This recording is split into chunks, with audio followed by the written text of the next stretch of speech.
Bonjour, aujourd'hui nous allons voir dans le cadre du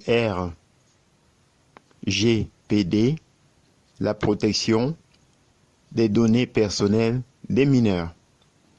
En effet, pour les mineurs de moins de 15 ans, le consentement au traitement de données personnelles doit être donné par le mineur et par son représentant.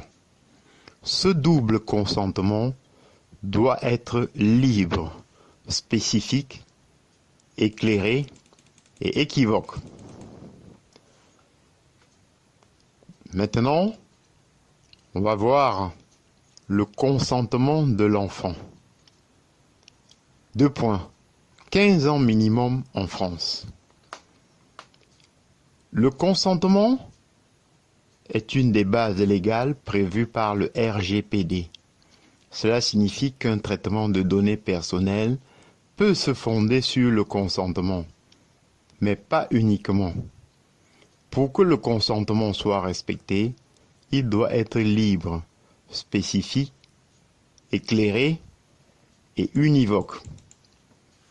Le RGPD accorde une importance particulière à la protection des données personnelles des mineurs, car ils seraient moins conscients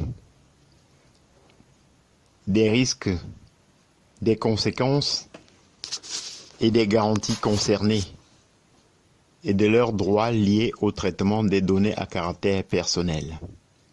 C'est l'article 8 du RGPD qui prévoit les conditions du consentement pour les enfants. Chaque État de l'Union européenne a le droit de fixer l'âge à partir duquel un mineur peut consentir librement aux différents traitements de données personnelles, entre 13 ans et 16 ans.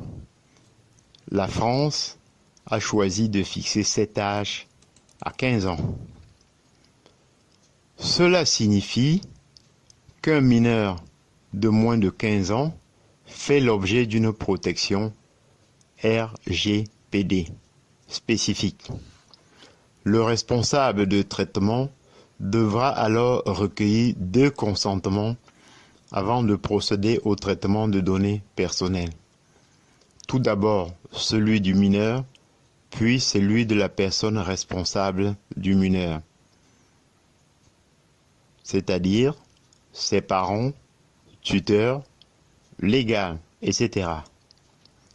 L'objectif, c'est quoi? Point d'interrogation. Protéger les enfants des éventuels traitements à des fins marketing.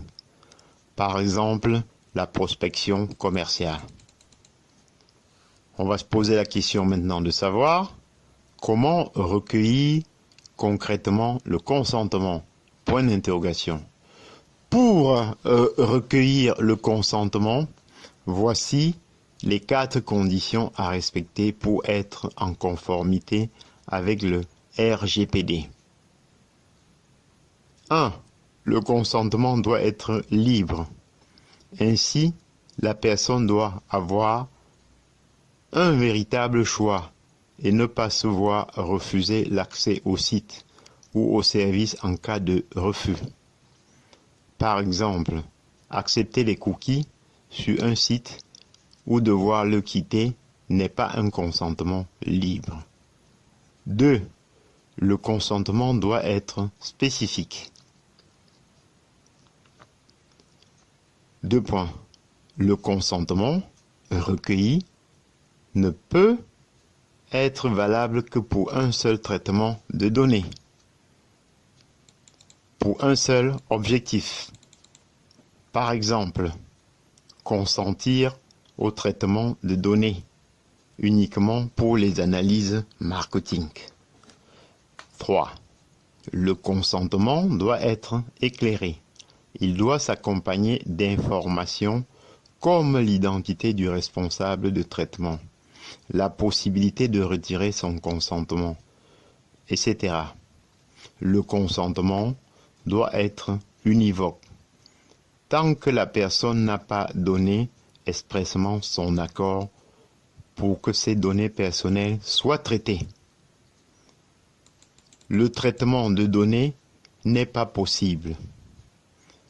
Par exemple, il faut une case à cocher pour accepter le traitement des données à des fins de prospection commerciale. Cependant, plusieurs difficultés pratiques sont apparues. Comment vérifier l'âge de l'enfant? Comment s'assurer que le double consentement soit respecté? La Commission nationale de l'informatique et des libertés, la CNIL, a entrepris une consultation publique pour tenter d'apporter des réponses pragmatiques à ces questions.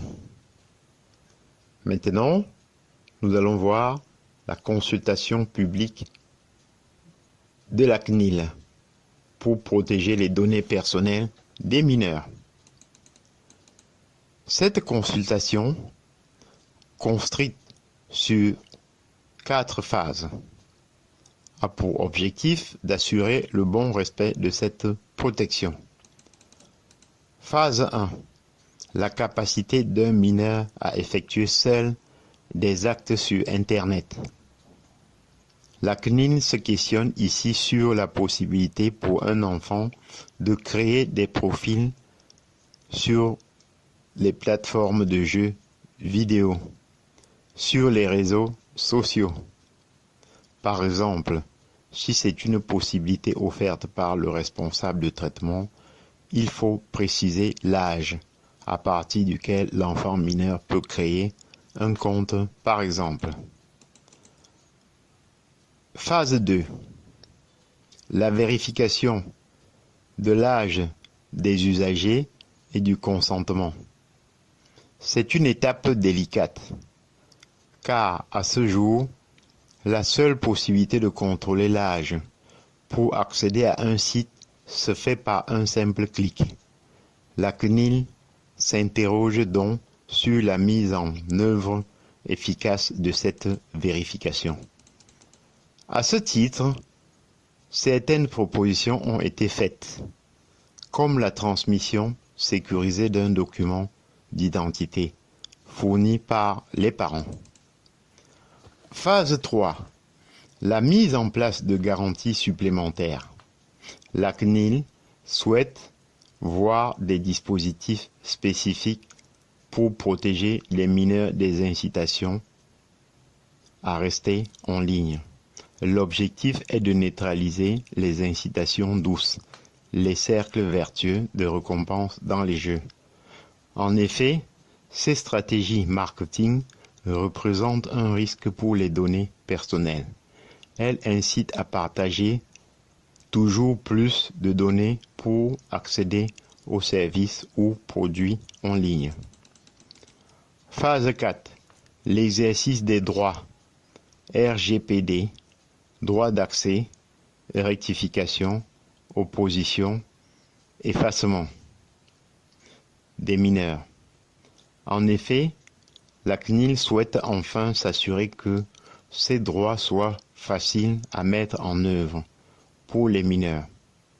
En cas de non-respect des règles RGPD, la CNIL sera en mesure d'infliger des sanctions administratives. Attention, donc, au futur contrôle de la CNIL en matière de données personnelles des mineurs. J'en ai terminé et je vous en remercie.